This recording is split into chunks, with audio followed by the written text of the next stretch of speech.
bonsoir ou bonjour, ça dépend de là où vous suivez votre chaîne iCanal Télé.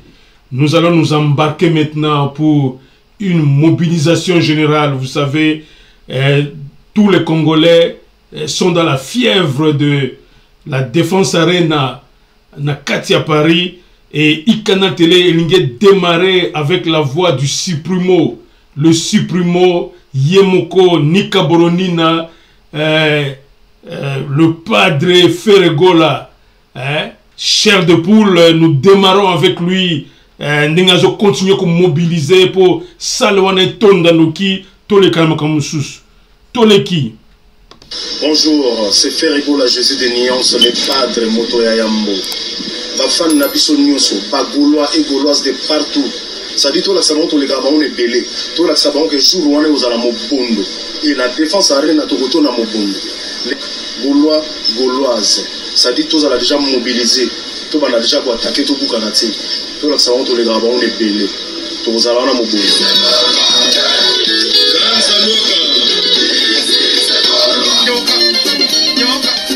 Olokiwana Yemoko, le Supremo, le chef suprême des Gaulois, a aussi lancé un message pour une mobilisation générale. Tu es Congolais, tu es Ivoirien, tu es Sénégalais, tu es de partout, tu es de toutes les nationalités. Une seule adresse, c'est la Défense Arena à Paris. Pour le 26 avril 2025, soyons tous mobilisés, nous les Africains. C'est le rendez-vous de la rumba congolaise. Allons-y, suivre de la bonne musique. Et nous voici avec Kofi Olomide pour Hippodrome. J'avais promis d'annoncer l'ouverture de la billetterie en septembre. Voilà.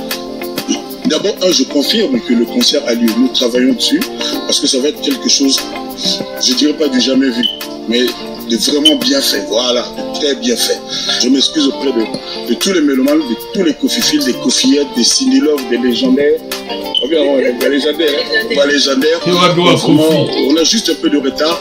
Je n'ose plus vous dire, mais c'est au courant du mois d'octobre que je vais annoncer l'ouverture de la billetterie.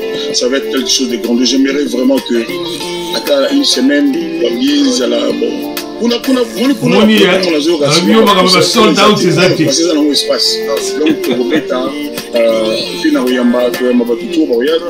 c'était la fort parce que entrée il y a la deuxième première dame en Moka et côté là au côté il faut concevoir l'amour ça dit même la banoto deuxième première dame Maman Si bonjour. Et puis tu qui négocie ça à sommaire tu qui négocie ça na yeme papa chéri na mabilo on est en moto papa chéri azomata na dimension rumba ya Congo. Je crois que ezu ba dimension mususu toloba ki awa objectif 2025. Papa chéri ne lâche rien, azotika rien au hasard. Il y a un moment, papa chéri ne dansait plus comme ça. Ça devient étrange que papa chéri a renoué avec la danse. Et puis dans ma concert belé Bolanda qui le la semaine passée, ma concert dans ma répétition, les assauts mon akati BCBG.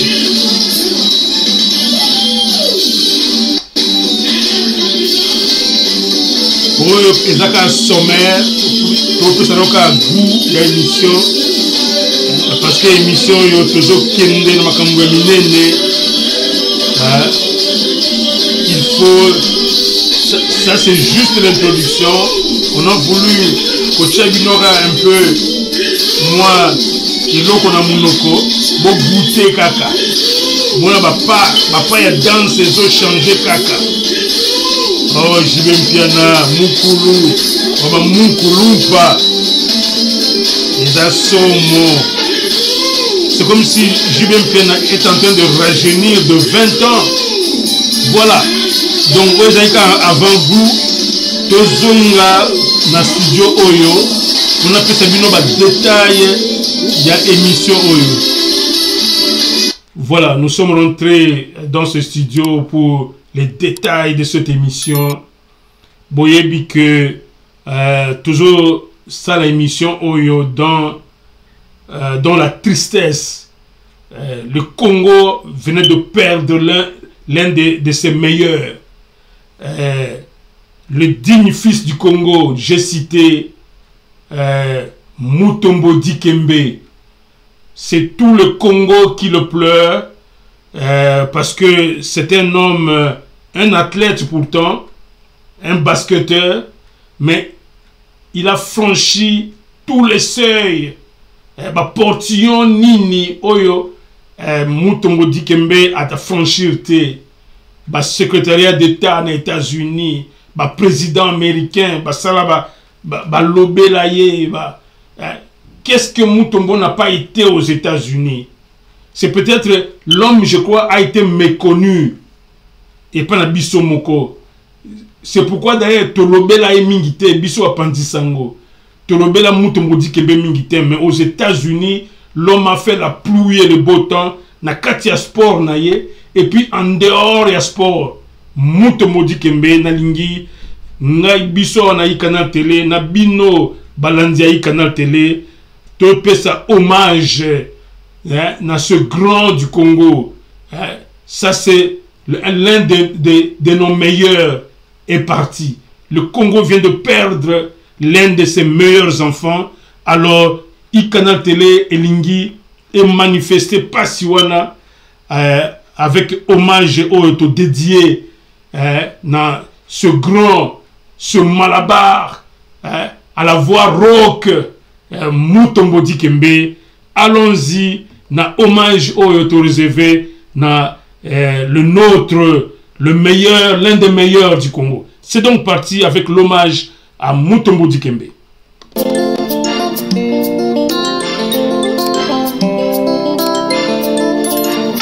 Mutombo Dikembe wana na kati ya divertissement. La guitare certainement ils allaient qui côté na forte. Nous voyons Mutombo certainement avec sa chère épouse. Vous le voyez là-bas.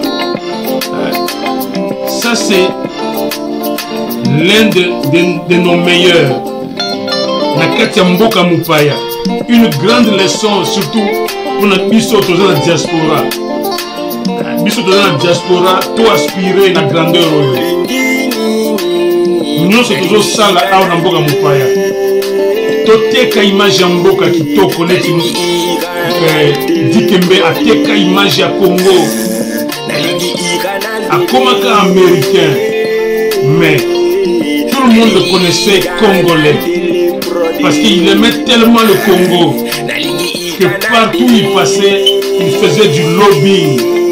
Bozo kana nzembo ya canal télé tozo lela Mutombo Dikembe na mungongo ya Taiga Beach. Muto azoyemba wana Taiga Beach. C'est un musicien amateur na Kinshasa. Na solo ya Chris Zozo na kati ya Kinshasa. Basela kiso nzembo kitoko tozo lela nango elo Mutombo Dikembe omoni wana président Fachi. C'est dire que Mutombo Dikembe oyo bakomaki au sommet. Donc ce qui signifie que dans tout ce que vous faites, chers Congolais, il ne faut pas se sentir petit. Mutombo Dikembe n'était qu'un athlète, mais tel un niveau à Komaki. Tout le monde a Secretary of State, Blinken, il y a un président congolais.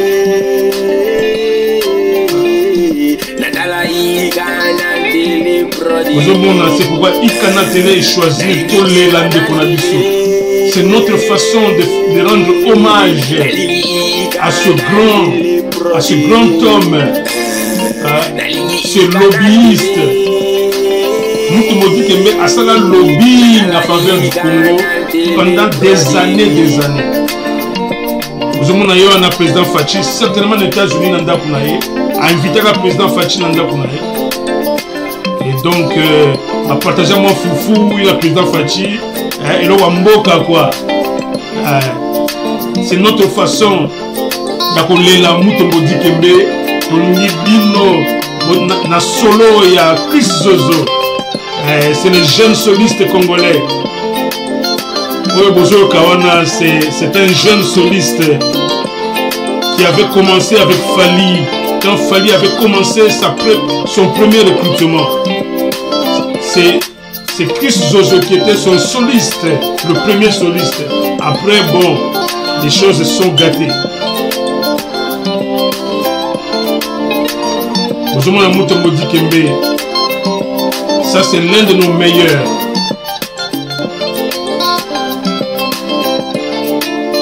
Bozomona, il fut l'un des grands basketteurs aux États-Unis. C'est justement à cause de ce basket-là, basketball, je vais dire, que cet homme, la Secretary of State des États-Unis, Mr. Blinken, donc notre master, balati, veste sans cravate, très relax, va se développer. Mutombo Dikembe congolais m'a développé la Secretary of State des États-Unis, Mr. Blinken. Ça c'est la fierté du Congo. Je continue à insister en pleurant notre frère, notre papa, notre oncle, Mutombo Dikembe, à jamais dans notre cœur. Tu seras à jamais dans nos cœurs, Mutombo Dikembe. Vous allez Mona Congo, au Botika la Mona Congo, vous allez l'un de nos meilleurs. Vous allez na terre natale na en Mbujimai. Aux États-Unis, tina Mbujimai. Pour que nous soyons Makambu. Oh Mutombo Dikembe. Tolelio Mutombo Dikembe. Canal Télé ne cessera de pleurer cet homme parce que nous lui devons beaucoup pour l'honneur qu'il nous a donné. Après ce mission honneur, on a un milieu à l'icolo, Mutombo Dikembe. Il a sous le solo, la guitare solo de Chris Zozo, que je salue en passant.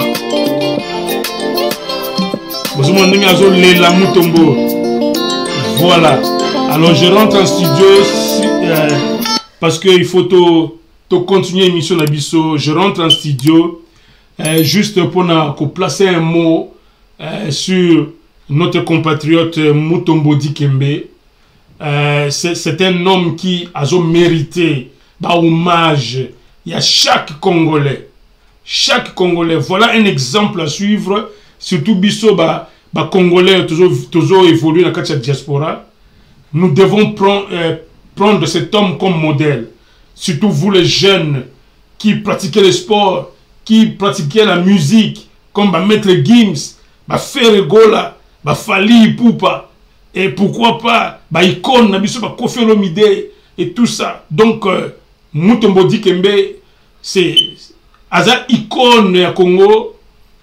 Il faut te payer hommage. Je crois que hommage n'a pas mérité. Tu les lier dans Nzembo parce que le peuple bantou, le Muntu pleure toujours avec la chanson. Le Muntu, ils ont toujours Nzembo et tout ça. Même Kobina, c'est comme ça que le Muntu, la mort se célèbre. Et Mutombo Dikembe, c'est le moment donc de le célébrer. C'est pourquoi on dit que souvenir nae, yena Fachi, yena Blinken, yena Baningane à basket, Yemoko, naba Feti et tout ça. C'est pour dire que vraiment cet homme, il a été digne Namboka Nabiso. Si on pouvait en avoir comme ça 100 au Congo, Mboka Nabiso ngekene musika. Alors, tous ont une actualité musicale parce que Toya Wande Pona Yango. Pour mon ami, on a introduit qui vient au début, on a fait Gola, azo continuer ko belela. Bana Congo, ici n'est plus seulement question des Gaulois. Ici, il s'agit de tous les Congolais. Alors, tous les Congolais, c'est ici où nous attendons Werason aussi. Werason, tu as fait une œuvre remarquable en allant soutenir ton petit frère. Au Kenya, soutenir petit frère, héritier dans la scène musicale. Et au Sakero Kitoko, tout le monde dit, ah, vieux, comment soutenir, petit. total qui a monté ah aux grand cop donc d'où la Congo montaroubok ça m'a sous azate toujours zélaboué la sonne yépé mot d'ordre tout il y a yemoko le supremo le numéro 1 ya bagolois tolingi wera sonne atia ya yépé maloba tolingi jibé mpiana atia ya maloba parce que c'est l'honneur du Congo. Nous voulons qu'au moins un Congolais batte le record. Toboyi elokone memanati ba décembre. Toboyi, il faut You Arena, la Défense Arena, et ça l'a rempli. Déjà, je crois c'est plus de la moitié de la salle qui est déjà remplie, qui est déjà occupée. À Tolingi, la petite partie là, vite faut qu'on libère en. Alors, Tomi Pessi de voir Bisso et média pour te tiens maloba na Bisso na Kati pour continuer cette promotion. Parce que c'est sous comme Gaulois et comme Congolais nyonso. C'est ici où nous interpellons Werason et loko au sein là qui est héritier. Ça n'a pas pour faire. Tolingi to yoka mot d'ordre na yo déjà sikoyo que You Arena yango na ezozela. Bana Congo nyonso bokende. Toze la Jibem Piana. Lancer message pour notre petit frère na yo. C'est automatique pour la Kofelomide. On ne va pas Kofelomide bloquer encore Ferregola parce que Ferregola doit bénéficier de ma bénédiction. Tu me dis une onction. Kofelomide. C'est plus de bénédiction simple. Et comment il y a une onction parce que depuis onction à Kofelomide, l'huile d'onction au Kofelomide a bela qui papa focus na mwana na yo Ferregola. Tia makanisi na yo nyonso. Tia misu na yo nyonso et pas mwana oyo. Asita ki abi habite bazami balete abi mwana oyo Ferregola. Donc to moni après Adidas Arena et c'est déjà sold out. 2 journées, 2 soirées, il y a Adidas Arena. Après, on a accueilli na Genève. Tous les qui sont à Genève. Tous les qui toko. Genève Arena et Chofaki.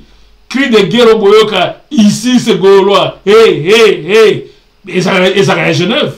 Parce qu'il y a là qui monte à Genève. On a qui déjà fait la onction, l'huile d'onction, ma foute à Kofelomide. Ils ont quitté Namutu. Et puis, après, on a Zongi Nakin, à Québec, un projet, Festigola. Et l'Engisi, gouvernement congolais. Festigola, bon, on a qui nous sur la maquette, nango. Bon, tel à moi, semblant un loco, batika qui on était. Bon, c'est référé à la maquette, il y a Festigola. Ils ont qui un projet. Nous sommes ma foute à onction. Il y a Kofelomide, ndenge efanda kina nzoto ya mwana mobali oyo babengi Nika Boronina le padre le supremo ya bagolois. Donc mafuta ya onction ya Kofelomide zo sala musala na kati ya faire sikoyo bacha gouvernement ba sakani na ya bi age o ba biloko pamba bato ba comprendre nte comment ko gérer mboka mbala moko aibisi mukili abi Bozelangaï, à telle heure, à telle date, nous connaissons un événement important. À balancer, You Arena. Et puis, na date fixée, au billetterie, il fallait banda. Mbala moko, mobondo na katia You Arena. Et nous, salema na noté. Alors, chers Congolais, on a qui prestige à Congo, que Ndenge Zaliawa, Ferregola a détenir record. Il y a ma vente dans toutes les salles de spectacle en France. Na minute, ils continuent à détenir en go. Moutou moko te abattre na noté. Donc, to lingi sikoyo, to pese sous record mususu.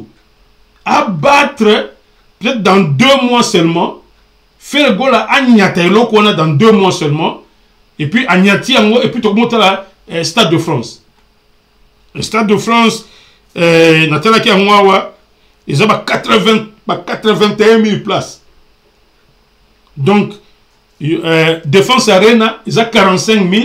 Si on a 2 mois, c'est qu'à quoi on y a Stade de France na 6 mois.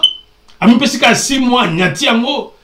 Donc et ce qui y a nyati yango que azo qui soutient ba vieux na yenti ba jibe mpiana ba wera son.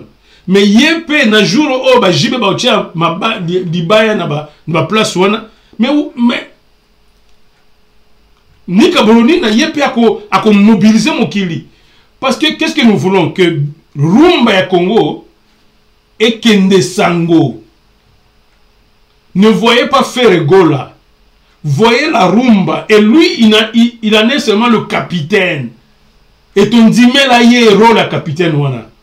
Parce que la rumba au fer azobeta, c'est le capitaine attitré à rumba. Et oyo azom memenabiso rumba à bon port.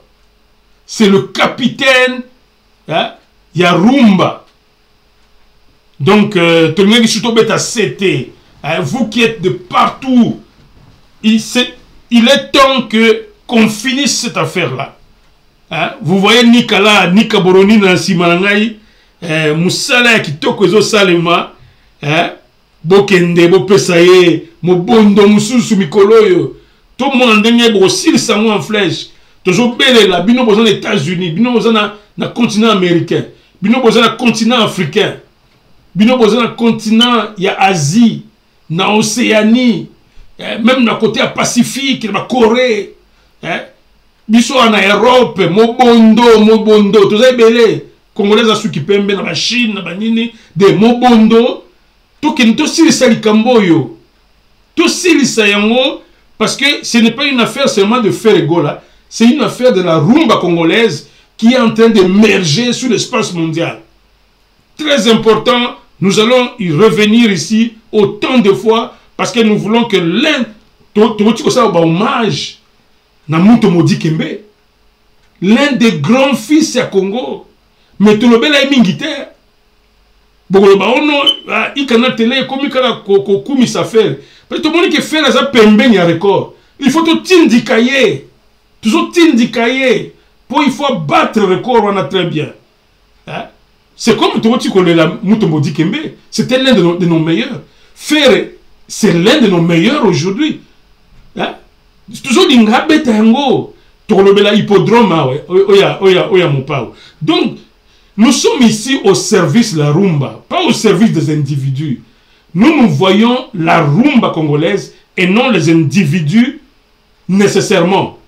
Les individus viennent après, parce que c'est vrai, ce sont des stars, c'est comme Mutomodi Kembe, il faut tout se pélanayer, tout ça l'hommage naïe, Ferregola, toujours se pélanayer comme Mutu, mais toujours l'ingaye mingi, parce que il y a mon joué engagement que je vais jouer la rumba et puis l'amener à bon port. Mais quoi de plus normal que to simba na liboko te. To simba na liboko mais avant que to continuer botika ngai to kende to zonga na Abidjan to tie loko na biso kitoko wana et loko yo elakisaka biso moto ya sebene ba biloko moto ya Ferregola to kei na loko na ya moto ya Abidjan to ka sebene oyo iningisaka ikanal télé et puis ça rabiso Ngouya. Alors c'est parti avec Doupidi et lui-même le Supremo et Ferrari Basakana na rumba. Tokei.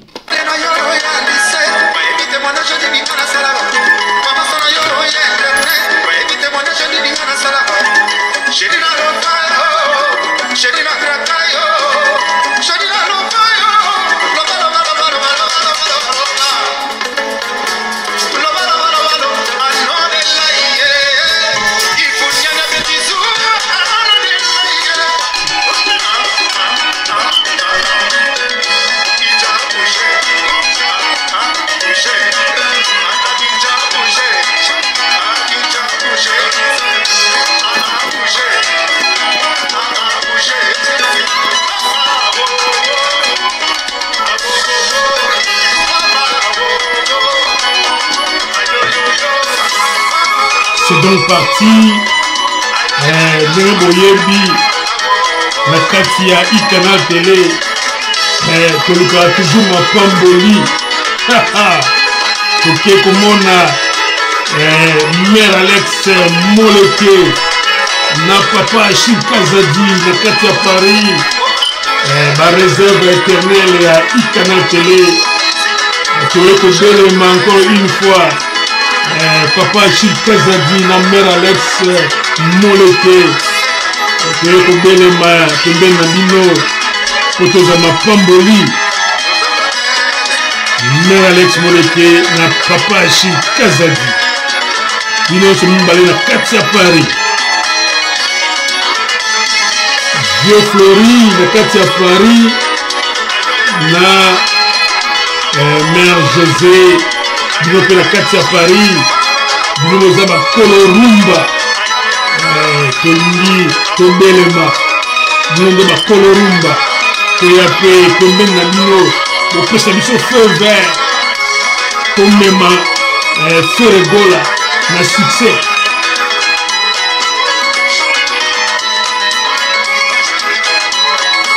Ya Dokumane ya Lemba Press TV na kati ya Lemba na kati ya Kim bino eza badoyen oyo bofutelaka Canal Télé. Ya Dokumane na kati ya Lemba topesi yo mbote tobosani bagoloa te pendeke tozoka Feregola bino baforce ya bagoloa. Yolande Mandeba topesi yo mbote na début ya émission oyo. Olga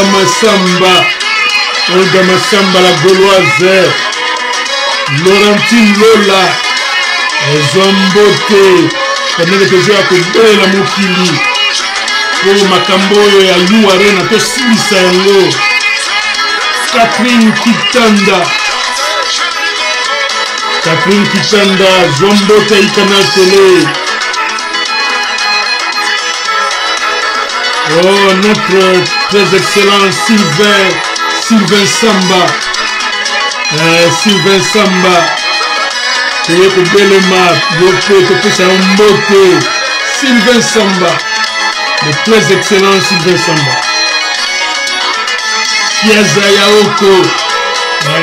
Écoute, Yope, Zoyayo, Didier Kakam, le Gaulois, Zoyayo,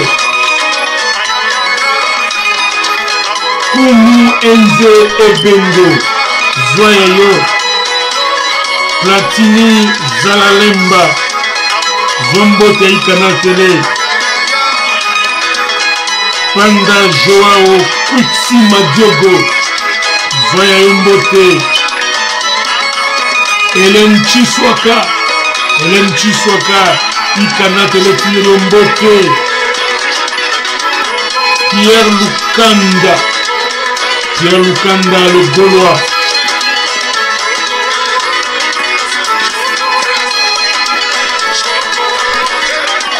Valérie Mbouaki, Zoya Mbote, Canal Télé. Joël Mombongo, Yope Zombote, Viviane Ariel Biantouri, Nabezo Mbote Canal Télé, Guido Bapoua, Armand Moud, Zoyayo, Jerry Nyongo Kundati, Yope Zoyayo, Sheria Atulen Zoussi, pendant que Tezotala Dupidi na kati ya baœuvre na ye na Ferrari bazobeta na biloko propre ye na le supremo l'autorité suprême de Gaulois Nika Boronina le padre azokoba kaka Jerry Nyongo Kundati Zoyayo Gaulois. Dans une performance, il y a J7. Ma performance au niveau de la Congolais Nyonso. Na kati ya Défense Arena. Alors, comment tu le dis, on a que tous mon bondo, tous au bel la bino, tous mon bondo, na katia Nanterre, na katia Paris, Charles de Gaulle, bino voyant avion, ils ont musikate na Nanterre. Quelques minutes, na Charles de Gaulle, comme na Nanterre, bino voyant là-bas Eurostar. Bino beaucoup d'Afrique, au petit Charles de Gaulle, les hommes aussi captés dans Charles de Gaulle. Beaucoup de le 26 avril 2025. Tous mon bondo, na Katiayu Arena.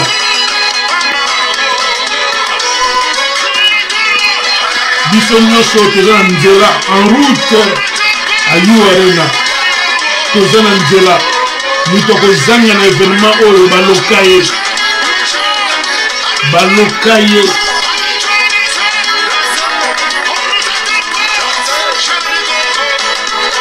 Oui, nous avons un jumbo dans la somme.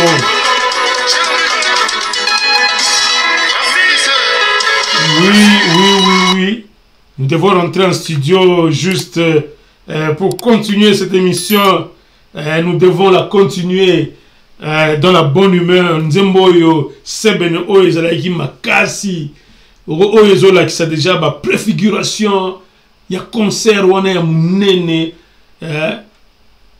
Adidas Arena, Batunyon Sobalobara Kezaki, Souka Mobondo. C'était une réussite totale. Même comme événement seulement. Événement caca. Donc, c'est pas pour l'instant qui va sold out. Puis deuxième soirée, et Pessipé sous sur mystique, à Ken à Genève, et Salipé sous terrible concert à Genève, et c'est à 1h du matin. Naïbisabinoa. 1h du matin, boye, toujours bima Katia Arena, boye, transport public et Sili. Juste pour la petite histoire. Transport public et Sili, Congolais Telengani. Ba taxi cher et somo. Ba makolo, watano bete mboka mupaya makolo. Donc, nous sommes pour na nika boronina, pour na rumba ya Congo, to uta ba Newcastle, tina Genève, juste pour na ye, et puis tozo kende, tozo en route vers You Arena. Yo sombina bien na yote, somba billet, to kuta na You Arena, événement munene, ça sera le concert congolais du siècle. Allons-y pour Matissa Rumba ya Congo. Il est question que Matissa Rumba ya Congo, c'est pas autre chose. Alors voilà, nous voudrions vraiment dans cette émission, non, écoutez, photo bêta CT, CTNDCT, parce que nous savons que faire un autre programme. Le programme initial, c'était prévu, et je crois le programme est en train, ils ont normal, parce que après tout, You Arena, c'est quand même 45 000 places. On ne remplit quand même pas 45 000 places en 2 jours, quoique mon bondo est mais je sais que en 1 mois seulement, par rapport à Oyetikali, je crois, octobre, salon est tombé. Et que ça a tombé, et Tolingi, Bana Congo nyonso batiana maboko, bino ba peuple africain, vous qui êtes dans le continent africain, la rumba c'est votre musique, la rumba dombolo comme vous l'appelez, vous les Ivoiriens, vous les Sénégalais, vous les Camerounais, vous Congo Brazzaville te l'obaraté parce qu'on a Maïka Kande c'est parabiso, toza mutumoko avec Congo Brazza, bino bozana na Brazzaville, na Pointe-Noire, partout là-bas, Mutumoko, Toza, famille Moko, sous les ailes, il y a Viennabiso Ochombe, le Viennabiso Ochombe, tout le respect, to Pesombote, parce que to Lingakayo, depuis intervention musclée na yo, au Salaka na festigola, en tout cas, Toloba non, Vio Chombe, Lisuna Ezalaka côté Moussousa Ibale. Merci beaucoup. Bon, voilà. Donc, ce que nous voulons vraiment dire que il y a tout un programme avec Ferregola. après ce concert ici, qui va avoir lieu, et ça sera un sold out, les Congolais vont être nombreux, parce que si tu rates ce concert, mais tu vas rater beaucoup de choses. Hein? Personne ne peut se permettre de rater ce concert-là. Ça sera un rendez-vous, retrouvailles, et puis le rendez-vous de la bonne musique, qui medley oyo faire auto bibisa. Babilo kwa moto na yasangisa na nini moko. Babilo kwa moto auto libérango et tout ça. Donc tout ça c'est pour dire que la rumba maintenant, la personne qui détient le secret de la rumba, c'est Ferregola. Et venir à son concert, vous ne perdez rien.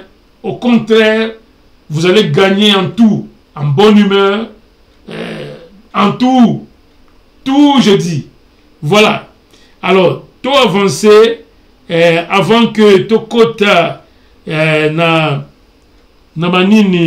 information mususu botika ngai na libéré bino moi eloko ya muke oyo faire asala ki weekend oyo na chakima muke na titre na libéré bino yango et puis après to continuer na interpellation na biso parce que to lingi salwana ça sold out le plus tôt possible pour mise na biso et beta déjà na Stade de France. Ferregola est capable de jouer dans Stade de France sur un ticket en 6 mois. Kuna to vous appréciez mon bon de Rosalema comme d'habitude, mais to vous appréciez 6 mois après sold out. Pour totika manzaka, totika manzaka partout pour dire que le Congo c'est un pays, il y a bénédiction. Congo na biso eza mboka liboso nzambe akrea atika biloko nyonso richesse biloko nyonso na Congo, sauf que elle moko biso moko nous un mauvais gestionnaire. Nous sommes le pays le plus béni de la planète. Même barumba oyo nous le moko te na monde le kirumba barap oyo eza biloko ko luka bisota sota ba mo ba biloko moko boye. Mais rumba ya Congo koyoka ngo te sanko ningana. To ke moi eloko faire ya semaine oyo parce que toujours landra ba mouvement ya faire nyonso. Parce que to lingi nzambe oyo Kofi Abela ki wana a continuer ko tia misu na yepa nika bolonina. Alors c'est parti. C'est avec son grand frère Lokwa Kanza. Ozoma ba vieux nyoso ba komo rodé autour à petit na bango o ezola kisa banguya mususu ozoma na vieux Lokwa Kanza pembe na petit na ye azo filmer azo miyoka bi je suis pembe ni muto osala makambo c'est le gola nika bolonina. Le très excellent Sylvain Samba, ozomona baliro faire la commune nango. Mututu azoninga na photo na faire. Tout ça organisé par grand frère naye. Bon, to continue na salle, moi playback oyo faire toujours na ngongo. Il y a un complexe que à tout moment au PC micro à koyemba. Et on a une démonstration de force.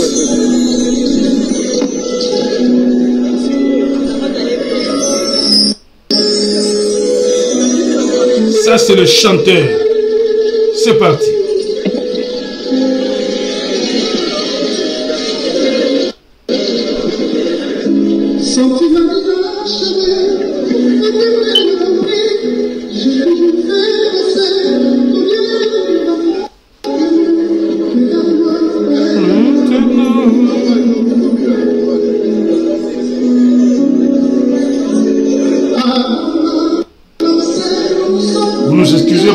Ces interruptions,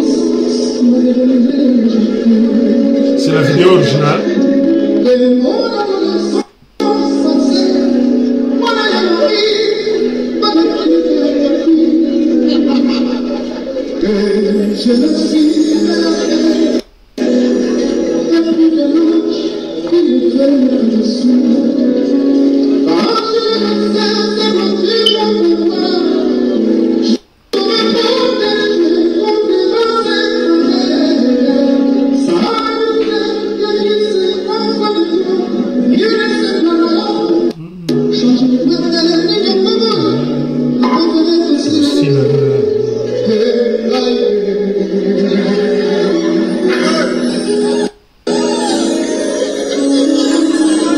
Ferregola da mystique, Moyembi à Congo. Mystique, c'est l'artiste.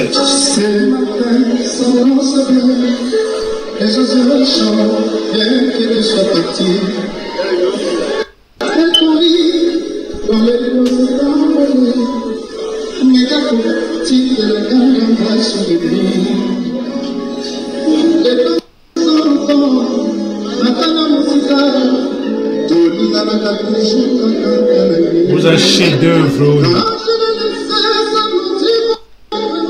Vous avez Moyembi.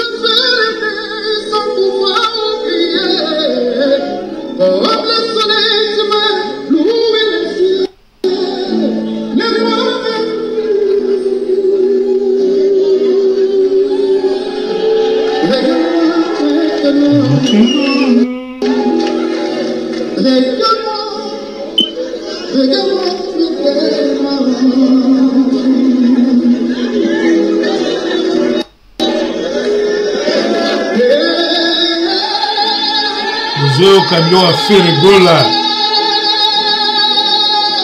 Vous avez Somo.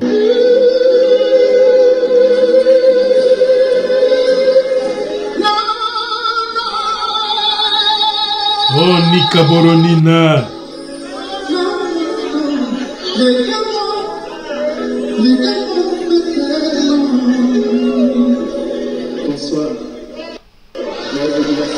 Voilà.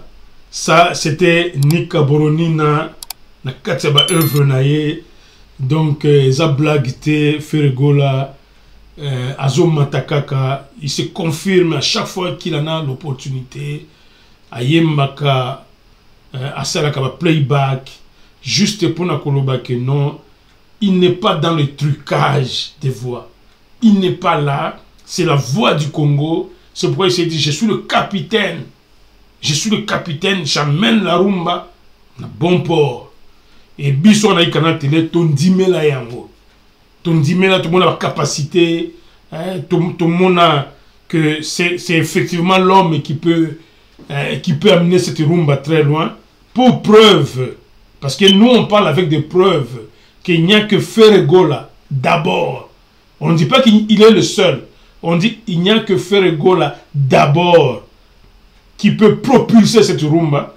Pour preuve, on a vu lui-même Ferregola et ses Gaulois et l'ensemble de mélomanes d'ailleurs, il y a rumba, et l'oko basali mobondo, basali Nakatia Paris. Et si nous continuons comme ça, mais la rumba congolaise va à jamais bien se porter. C'est clair. Donc, Bana Congo, tu comprendre que rumba nabiso, ezali ezabile ya mwana Congo ako vivre sans doule hein ezabile d'où le soutien à la rumba c'est en fait soutenir la vie du Congolais, c'est soutenir la vie du Congolais. Donc c'est ça notre vie. Vous voyez, on vient de parler de Mutombo Dikembe, tolele nanini na Nzembo. Alors, nous voudrions un peu qu'on parle aux jeunes. Parce que cette émission, nous l'avons voulu une émission et on va en faire un peu plusieurs comme ça, avant qu'on finisse avec Ferregola. Parce que aujourd'hui, je ne vois pas ce qu'on peut dire de Ferregola, si ce n'est participer à la mobilisation. Toute personne qui aime la rumba congolaise, voici le moment de venir mettre votre main à la pâte afin que nous puissions obtenir le loko oyo tolingi. Et loko tolingi zanini mobondo ya mobondo pour que Ferregola fasse un sold out dans cette salle. Oisika Mindele, toutes les nationalités bakokakate, babeta quand même baton sakate. Et puis il faut imaginer, il faut aussi vous dire, chers Congolais, beaucoup de musiciens qui sont passés là-bas, même les Américains, même les Français eux-mêmes, ils sont passés là-bas, mais baton dit ça yango nécessairement te. Ba sold out et salema penzate. Faire en faisant le sold out, va entrer encore dans l'histoire. Mais nous voulons que Asala soldat au tango un peu plus tôt pour mutu moko te ko battre. Et puis comme nous ne disons pas par rapport à un Congolais. Ce qui c'est un Congolais, un autre Congolais demain. Mais Toche Maboko, pour preuve, notre frère Fali Poupa n'a pas rempli cette salle. Mais conseil de Mononaïka plein. Alors les musiciens, Ebele, Beta, ils sont venus jouer, ils ont fait les chiffres nécessaires.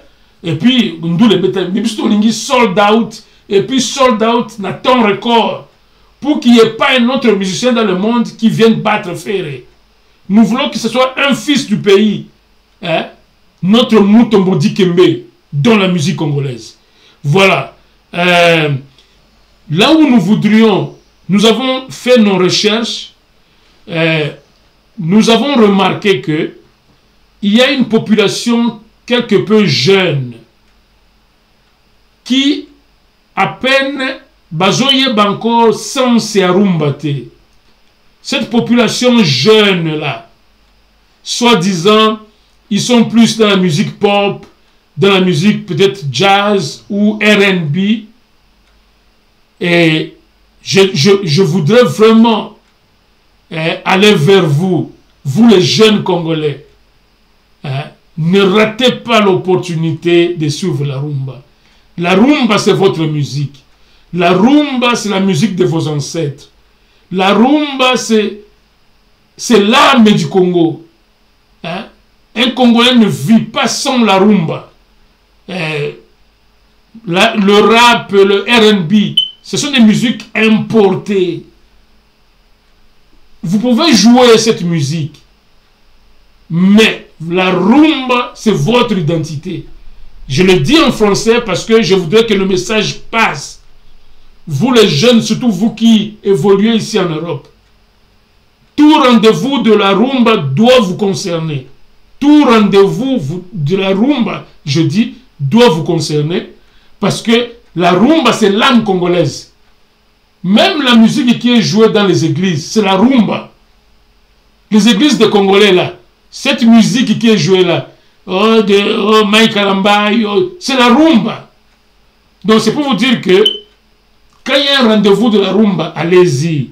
Alors je voudrais vous mettre un peu, afin qu'on passe très rapidement. C'est que j'ai appelé ici coup de cœur. Il y a eu deux jeunes filles que j'ai beaucoup appréciées à Genève. Ça, c'est un élément de Genève. Comment Sopanaki na charme à faire. Deux jeunes filles, la charme à faire. Et je vous invite, vous les jeunes filles, les jeunes garçons, regardez les autres. Ça, c'était à Genève. Et c'est moi, j'étais là à côté. Et j'ai tout fait pour que ces images me parviennent. Allons-y avec ces coups de cœur pour vous montrer que vous les jeunes, vous ne perdez rien en venant mon bondo si ma fait rigola. Jeunes, 14, 15, 16 ans, tongi bino nyonso mbosomba bien bino boya ebele mon bondo si ma fait rigola. Boyoka jeune fille on a Katia Genève Arena ndenge ba explose qui. Nous sommes partis.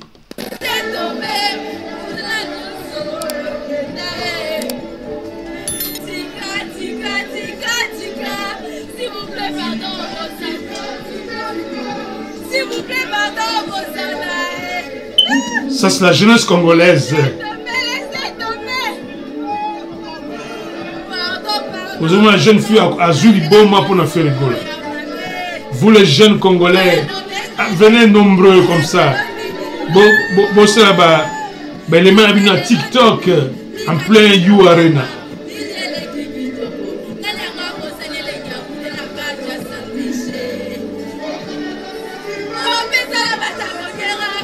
Ici, nous sommes à Genève Arena. C'était un grand concert aussi. Faire a démontré son professionnalisme. Tout était merveilleux dans ce concert de Genève.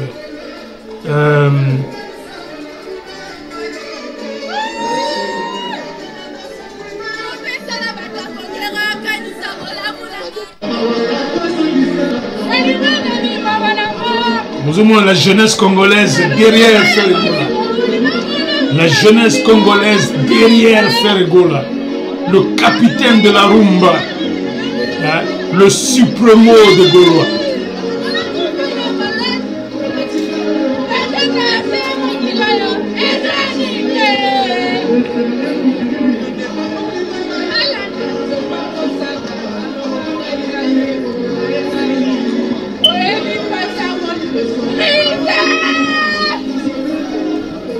Donc plaisir les qui jeunes filles, c'est pour vous dire que jeunes gens, un seul rendez-vous le 26 avril, retrouvons-nous jeunes et vieux pour la rumba congolaise.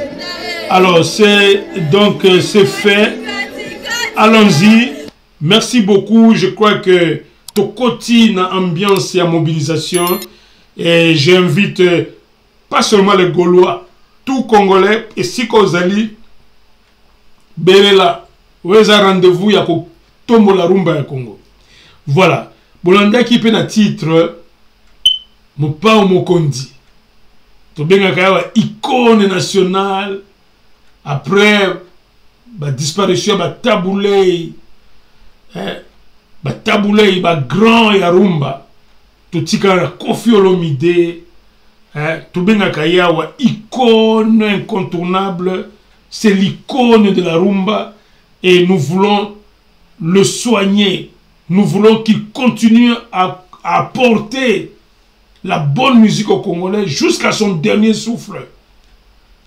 Biso on a Koffi Olomide, biso to sambe la kanzambe chaque jour que Koffi Olomide a continué à battre la biso rumba jusqu'à son dernier souffle. Tu as vu que la seconde la deuxième première dame, c'est comme ça qu'il faut l'appeler maintenant. Tu as vu que la deuxième première dame de la République, j'ai cité Mamassi nationale.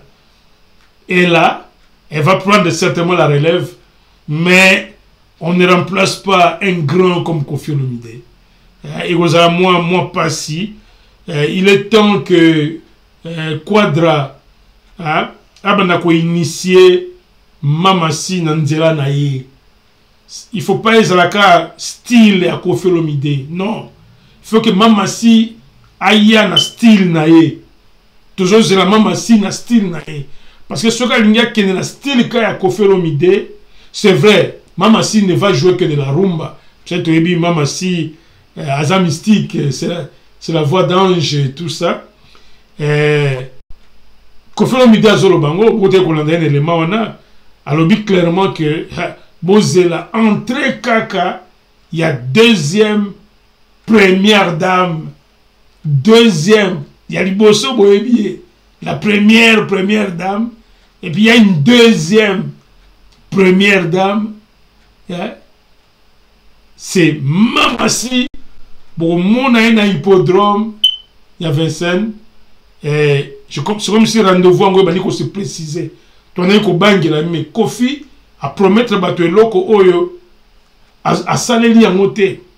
Koffi boyoka qui est l'introduction à lobby oyo ezali makela wenzete ça se prépare d'ici là d'ailleurs la date sera fixée et puis date ya billetterie ya komanda mobondo ndelo to senga bana Congo bokende pona le quadra mobondo ba le quadra oyo nde onction na ende ba Gaulois le loyo bo simiono bo tous les Gaulois de bokende tokuta na hippodrome ya Vincennes tokene ko bet ko yoka rumba ya somo ya Koffi Olomide to ka yeli susu awa na interview moko j'ai suivi cette interview mais je me suis dit mais Koffi Olomide a mystique. Ben, j'ai piqué le nécessaire parce que c'était l'actualité. On cherchait quelque chose où Koffi dit est en train d'annoncer hippodrome de Vincennes. Mais quand on a dit interview, on bimba me seka. Ne Koffi Olomide sakana ba journaliste. Bon, c'est vrai aussi, il faut. Je crois qu'il faut un peu se donner de la hauteur quand tu es journaliste. Fais bien ton boulot. Quand tu ne le fais pas bien, bon. Vous voyez, quelqu'un que tu interviews qui commence à te faire des leçons. En tout cas, et donc on est sexy mingi. Mais Tokei, on a quand même récupéré cet élément pour le besoin public. Bayeba, programme à hippodrome. Kofi ne s'est pas empêché, malgré la piètre performance, il y a des journalistes. Mais Kofi a passé son message. Et Yango Yobi Sotolobité, Canal Télé, la chaîne la plus sérieuse, la télévision en ligne, il faut être Yango pour Mokideba. Alors Tokei, tu as Kofi Olomide. Je voulais dire à tous les mélomanes Kofifil, j'avais promis d'annoncer l'ouverture de la billetterie en septembre. Voilà. D'abord, je confirme que le concert a lieu. Nous travaillons dessus parce que ça va être quelque chose, je ne dirais pas du jamais vu, mais de vraiment bien fait. Voilà, de très bien fait. Et je ne suis pas seul. Je suis avec l'hippodrome, je suis avec toute une équipe. Et on a eu du retard à cause du combat qu'on a eu à mener quand on a volé le YouTube, notre chaîne YouTube. Ah oui, ça nous a pris le temps que ça a pris. Donc c'était une galère terrible et je suis fier parce qu'aujourd'hui, le YouTube est là et débloqué. J'espère que vous êtes nombreux à regarder que le soir, quand il sera 19h, on aura un chiffre bien.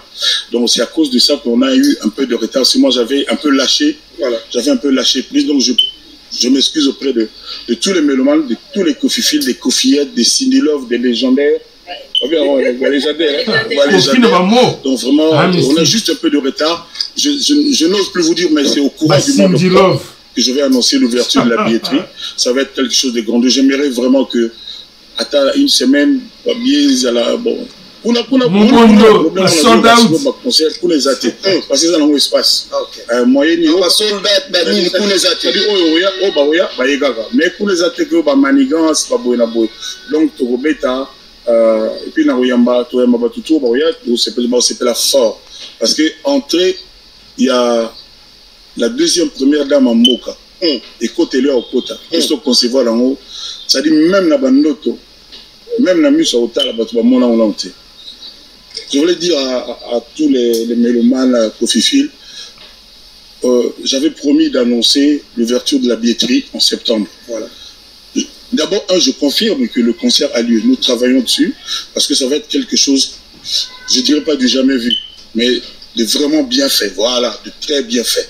Et je ne suis pas seul. Je suis avec l'hippodrome, je suis avec toute une équipe. Et on a eu du retard à cause du combat qu'on a eu à mener quand on a volé le YouTube, notre chaîne YouTube. Ah oui, ça nous a pris le temps que ça a pris. Donc c'était une terrible et je suis fier parce qu'aujourd'hui, le YouTube est là et débloqué. J'espère que vous êtes nombreux à regarder que le soir, quand il sera 19h, on tenu à ce que ce message passe. Donc c'est à cause de ça qu'on a eu un peu de retard. Si moi j'avais un peu lâché, voilà, j'avais un peu lâché prise. Donc je m'excuse auprès de tous les mélomanes, de tous les Kofifils, des Kofiettes, des Cindy Love, des légendaires. Les légendaires. Vraiment, on a juste un peu de retard. Je n'ose plus vous dire, mais c'est au courant du mois d'octobre que je vais annoncer l'ouverture de la billetterie. Ça va être quelque chose de grand. J'aimerais vraiment que, à une semaine, bien à la bon. On a problème, on a zéro racisme, on a concert pour les athées. Parce que ça n'a à chrétien congolais, non, il faut te mettre une semaine. Quoique, kuna on va sortir d'autres acteurs parce que ils sont au stade. Bon, ok, de toutes les façons, Grand Mopao, ils ont pas mis un grand rendez-vous à Souka. Rendez-vous à Minene à Souka. Parce qu'à un moment donné, quand même, il faut ça la relève. Il faut appeler ça la main notamment la deuxième première dame Mamassi Aya Bozoa relève et tout ça. Nous qu'est-ce que nous faisons? Parce que nous voyons la rumba derrière cet homme. Cet homme se battu pour la rumba. Toute sa vie il n'a fait que la rumba. Koffi Olomide n'a pas joué une autre musique, c'est la rumba et nous devons lui être reconnaissants. Venir à ce grand concert, c'est reconnaître à cet homme qu'il est grand. Et pour remarquer que dans le concert, il y aura des Ivoiriens, il y aura des Sénégalais, il y aura des Camerounais, de toutes les nationalités, les Zambiens, les Tanzaniens, les Zimbabwéens, les Africains du Sud, et que sais-je encore. Parce que ce n'est pas qu'un musicien congolais, Koffi Olomide. C'est un peu comme Fer aujourd'hui. Il n'est plus seulement du Congo. C'est un musicien panafricain, pour ne pas dire mondial, avec les records mondiaux qu'il vient de battre. Ferregola, il n'est plus congolais d'ailleurs. Il est panafricain, ça c'est sûr, mais avec le record ici qu'il vient de battre à You Arena, il devient mondial. C'est un artiste mondial aujourd'hui. Son nom est gravé en lettres d'or dans la place à Minene. Et puis dans quelle ville? C'est Paris. Paris, c'est pas Bandal. Paris, c'est pas Lingwala. Paris, c'est Paris. Et Paris, ce n'est pas Newcastle. Paris, ce n'est pas Londres. Paris, ce n'est pas Munich. Paris, c'est Paris. Donc, c'est pour... Même si on regarde ça, tu dois reconnaître force à Paris. Paris est un mystique. Hein? La ville de la romance. Donc, ce Paris est comme ici, donc, yo bunga na yo. Donc, faire les nazana bunga. Voilà. Donc, nous avons voulu te mettre dans le CT, te mettre à CT dans le biloko, Tolingi congolais, Koratete, na rendez-vous à Hippodrome. Rendez-vous à Hippodrome, les alliés mystiques. Il ne faut pas qu'un seul Congolais azarancima. Et puis là, on attend aussi la mobilisation de tous les artistes. Vous avez remarqué que j'ai promis que je parle de Fally aujourd'hui. Je n'ai pas voulu préparer un seul élément sur Fally. Pourquoi? J'en ai beaucoup. Surtout ma chanson préférée, Marlène. Marlène, je pouvais la programmer ici pour la bête, ça l'a bien comme ça là.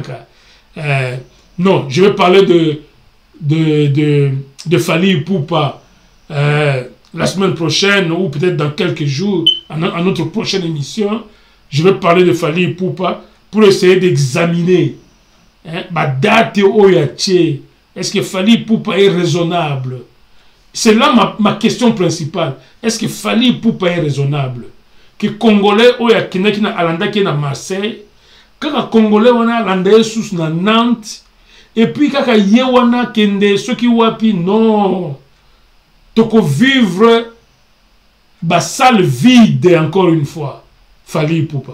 Et puis curieusement tozo kaba ba milolote Fally Ipupa. Nous on est là, nous on est en faveur de tous les musiciens de la rumba. Nous on parle de Fally comme on parle de Ferré, comme on parle d'Héritier. Sauf que Héritier, nous avons dit que Héritier était encore jeune. Hein? Héritier était encore jeune, il avait encore beaucoup à apprendre. Mais le comble c'est que Héritier veut se considérer au même pied d'égalité na vieux naïf Ferregola. Non, Ferregola passé à l'étape, l'émission prochaine. Beaucoup de monde n'a comment Ferregola partager ma micro, non papa Wemba, bazoemba micro moko, il n'a papa Wemba. Je voulais faire le montage à Bilokwana, mais dans une émission prochaine, Ferregola oyo, ayemba na bajibe oyo, côte à côte, babanda maison mère yena Ngiama, aza vieux na yena âge, mais en réalité aza collègue à Ferregola. Parce que babanda mukolomoko. Le premier chef d'orchestre à la maison mère, c'est Ferregola. Hein? A recruté Lacoste, Nini, tout ça. Moutou a recruté Bango. Voix qui toque à la maison mère, c'est Ferregola. Donc Ferregola, ça moutou a l'éloté. Héritier, elle va comment dans la maison mère. Mais héritier, à quoi on fait est-ce qu'à faire à fandité? Donc c'est là où nous avons seulement dit héritier que tu es encore jeune. Ce que Ferré fait aujourd'hui, toi peut-être tu le feras dans 5 ans.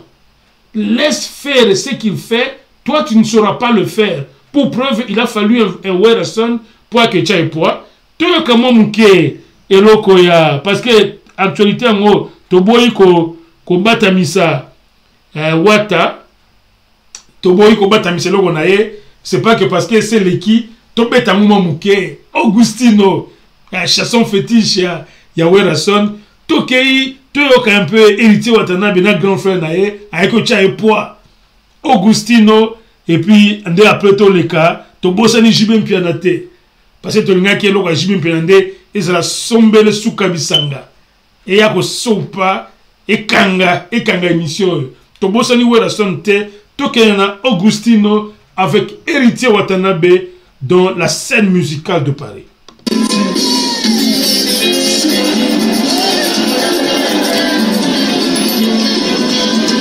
Vous voyez là, nous sommes en train de vivre un concert Wenge. Vous avez Sarah Solo, ma bêtise.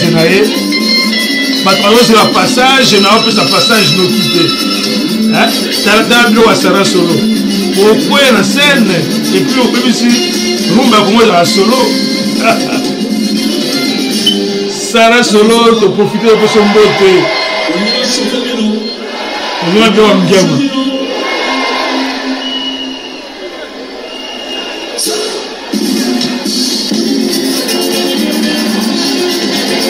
Toye, Isusu, avant de continuer, de tikali na Paris, de Pessimbat Mbotena, le Charles Moutets,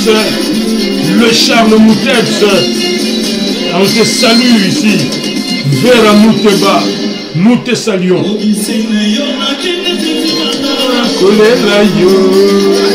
Crimo Drums, l'artiste. Crimo Drums, Mouteba. Ikana Tele te salue. Les jeunes Moleke, la Katia Joville. Jeunes Moleke, la Katia Joville. L'Afrique du Sud. Fessimilombote, Binon Sobana. Bana Joville, Bozombote et Canal Télé. Matiloua, na Katia Bruxelles, na Katia Belgique, Matiloua, Zombote, Mao Kito, na Canada, Mao Kito, Rondo Simba Bendele, ya Canal Télé na Canada. Joniko, Bobo, Bongongo. Na Katia Panama, na Katia Paris, Joniko, Pito Ilemba na Paris. Tokena Bundes, to sambela Nzambe pona Feli Moleke, to sambeli Nzambe pona Feli Moleke. To sambela Nzambe pona Feli Moleke, yena doti. Nagadi, Tozo Sambela Nzambe pour la Feli Moleke, na Katia Bundes, Feli Moleke, Opession Mbote, Nene Linyonga, Véronique, na Katia Canada, Opession Mbote,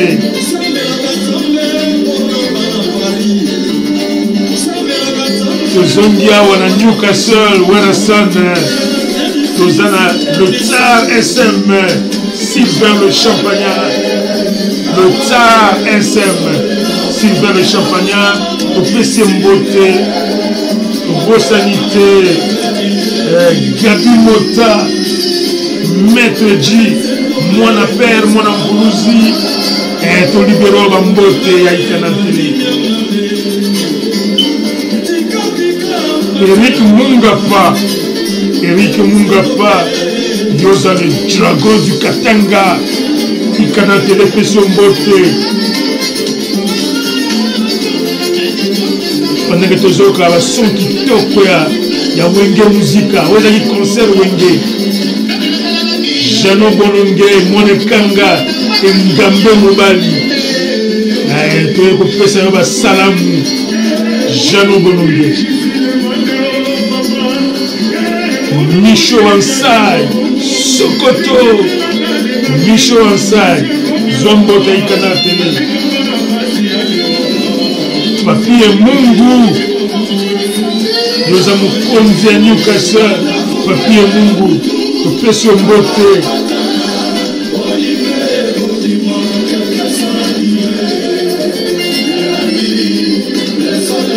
Mère Fomba Yabo, Mère Fomba Yabo, Mère Souris, Pession Beauté, Yona Viona Bisso, Michel Mbayabo, Bozo Mbota Ikanate. C'est parti.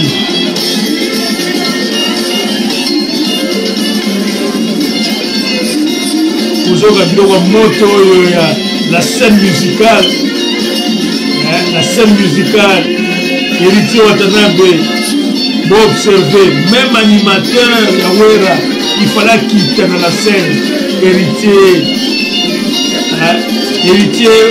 vos amis mystiques, vos amis petits, Nakachandoule, Tika ma frère Gola, Basa Tana Mamou, la Bundana Mingi pour la rumba. Vous avez le mot de la Wenge.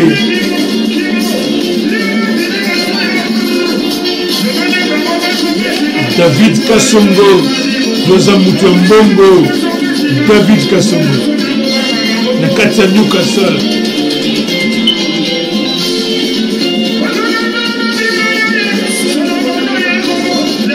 Junior Bondo, Junior Bondo, vous avez le moto.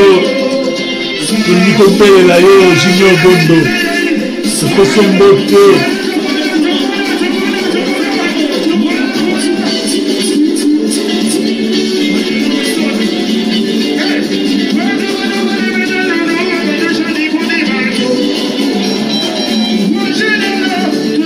Arthur Mambou, le prof, Ricana Télé. Je viens vous saluer à tout le monde, le prof à Newcastle, Sarah Solo,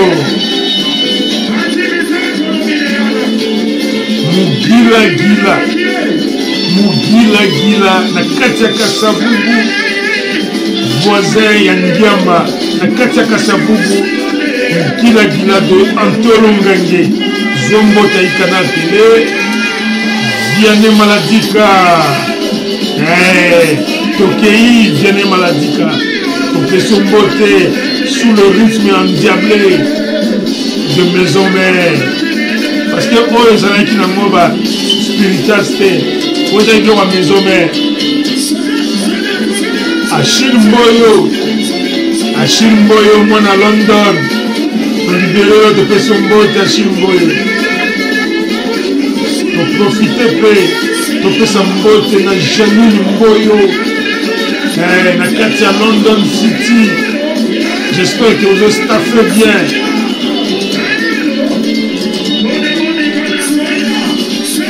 Espérez bien lourd. Espérez bien lourd. Yosaya Valeki. Odi King Odimba.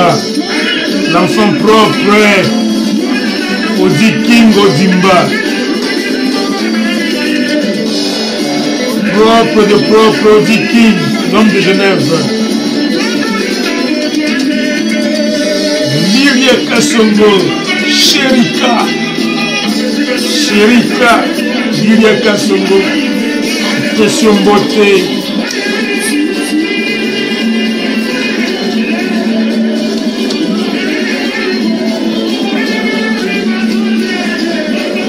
Rufina Poudou, dans mon ambiance dans la salle. J'espère que vous allez dans la salle. Rufina Poudou. La scène musicale à Paris est chauffaki. Encore Yemo Kongia Maeko Chapua.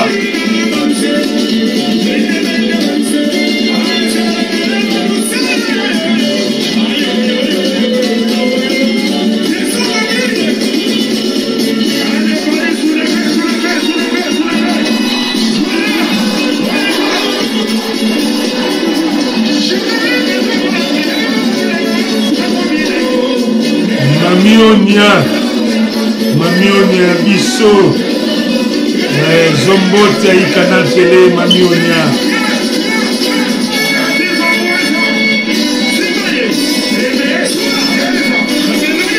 Voilà. Nous avons la temps, nous avons biloko ya JB, biloko ya moto. Il est temps que na kota na biloko ya JB, toti komona wera, na soutien na ye, na petit na ye. Donc on n'a pas le choix. Il faut donc que nous visiter JB Mpiana na biloko na ye moto. JB Mpiana est en train de rajeunir. Quand vous voyez JB Mpiana sur scène, c'est terrible. Alors, laissez-moi que je vous amène dans le monde de Yemoko. JB Mpiana, Mukuluwa, Mukulupa. Nous partons de la scène musicale à Paris. Ah non, il faut tous obliger, il faut quitter l'atmosphère. La scène musicale, aux variétés musicales, la scène de Paris pour l'atmosphère à Kinshasa. Et je sais que l'ambiance est totale, mais voilà, nous partons tout droit à Kinshasa, à l'atmosphère de Kinshasa, à Pullman Hotel.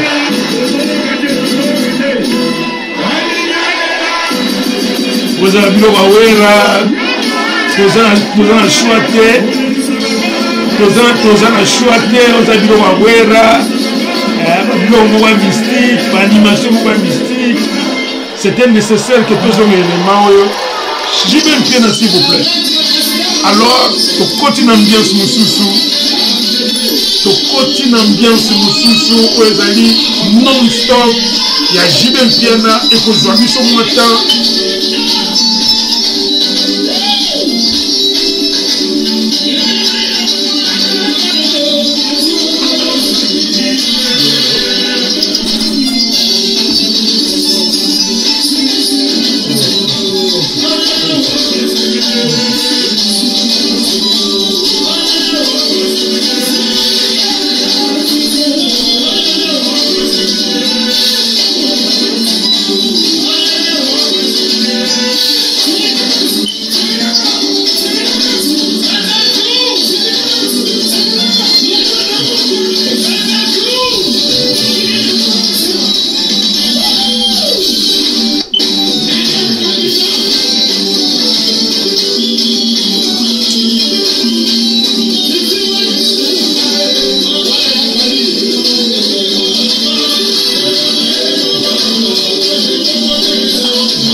Voilà, ça c'est JB Mpiana.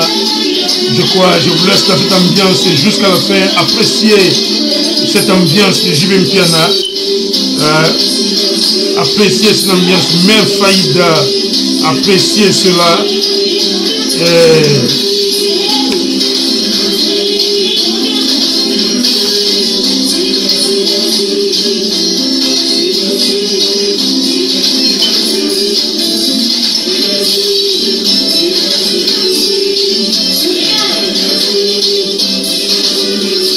Bonjour à Moto, Maître Costa, Guy Barouani, Guy Kiala, Boyo Kabilo Konabino, Zabilei Nabino, Camille Moleke, Oza Bilo Konayope, Camille Moleke, Landa Elokoyo, Zabilo Moto, Bilo Moto, Bolanda Yango, JB Mpiana, Azo Salamakamu.